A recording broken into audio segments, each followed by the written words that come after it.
ကျေပြန့်လာတဲ့ wall တွေထဲမှာစူးစမ်းရုံးကန်ပြီးတော့ survive လုပ်ပြီးကစားရမယ့်ဂိမ်းကောင်းလေးတွေကိုရှာနေရလားဒါဆိုရင်တော့ဒီဗီဒီယိုလေးက brotherhood တော့ပါပဲကဲအားလုံးပဲမင်္ဂလာပါ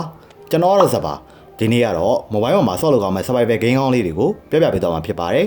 ဗီဒီယိုလေးမစခင်မှာ in-game top up တွေအတွက်ယုံကြည်စိတ်ချရတဲ့ top up ဆယ်လောက်ကောင်းကောင်းလေးရှာနေရဆိုရင်တော့ကျွန်တော်စီမှာ mobile legend diamond PUBG UC နဲ့ Warzone Christian တွေပြင်ရှာဂိမ်းပေါင်းများစွာရဲ့ in-game top up တွေကိုတနေရာထဲမှာဝယ်ယူအားပေးလို့ရပါပြီဝယ်ယူခြင်းနဲ့ဆိုရင်တော့ကျွန်တော်ရဲ့ TikTok အကောင့်နဲ့ Telegram Channel တွေမှာဈေးနှုန်းသက်သက်နဲ့စိတ်ချလက်ချဝယ်ယူအားပေးလို့ရပါတယ် Number 1 Ark Ultimate Mobile Edition ဒီ game လေးက Open World Survival game မျိုးစားတစ်ခုဖြစ်ပြီးတော့ dinosaur တွေနဲ့တခြားထူးခြားတဲ့သတ္တဝါတွေရှိတဲ့ကျွန်းပေါ်မှာအသက်ရှင်အောင်ကြိုးစားရုံးကန်ပြီးဆော့ကစားရမယ့် game လေးတစ်ခုပဲဖြစ်ပါတယ်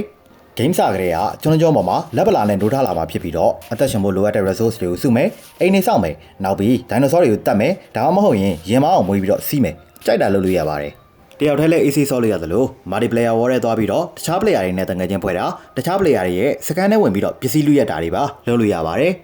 graphic ကလည်း mobile game တစ်ခုမှာရှိတဲ့ graphic ရှိတာမလို့စိတ်ပူစရာမလိုပါဘူး Number 2 Once Human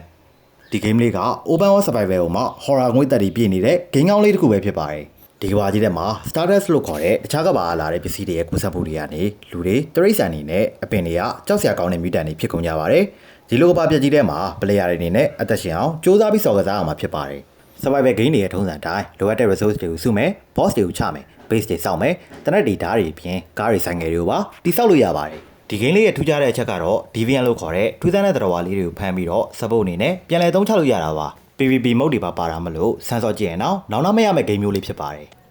Number 3 Life After ဒီ game လေးကတော့ Nice ကထုတ်ထားတဲ့ zombie survival game မျိုးစားလေးပဲဖြစ်ပါတယ်ဒါကတော့ကျွန်တော်တို့သိကြတဲ့အတိုင်း zombie virus ကူးစက်ခံရတဲ့လူတွေကြမှာရုန်းကန်ပြီးတော့ survive လုပ်ရမယ့် game လေးပဲဖြစ်ပါတယ်ဒီ game လေးမှာကရာသီဥတုဒဏ်အစား zombie တိုက်ခိုက်မှုတွေအဆုံး feature အဆုံးလည်းပါဝင်ပါတယ်ဒီ game လေးကိုတယောက်တည်းဆော့ရတဲ့ဆိုင်တခြား player တွေနဲ့အသင်းပွဲတစ်ခုမှဆော့တာကပို့ပြီးတော့အဆင်ပြေနိုင်ပါတယ် form မကောင်းဆိုရင်တော့မှ graphic လေး short ပြီးဆော့မယ်ဆိုရင်ချောချောမွေ့မွေ့ကစားနိုင်မှာပဲဖြစ်ပါတယ် Number 4 Minecraft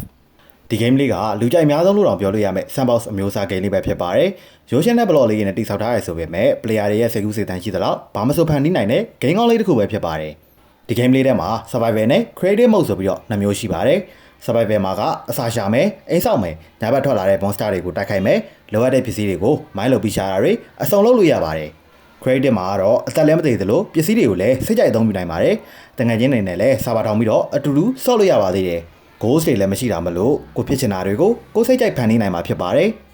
ဆိုတော့ဒီနေ့ကတော့ဒီလောက်ပါပဲ brother တို့အနေနဲ့ဘယ်ဂိမ်းလေးတွေကိုသဘောကျလဲဆိုတာကို comment မှာမှန်ကြလို့ရပါတယ်နောက်လည်းဒီတက်ကောင်းတဲ့ game လေးတွေကိုရှာဖွေတင်ဆက်ပေးသွားမှာမလို့ကျွန်တော်တို့ရဲ့ game set page လေးကို like and follow လေးလုပ်ပေးကြပါအောင်အားလုံးပဲ bye bye ပါ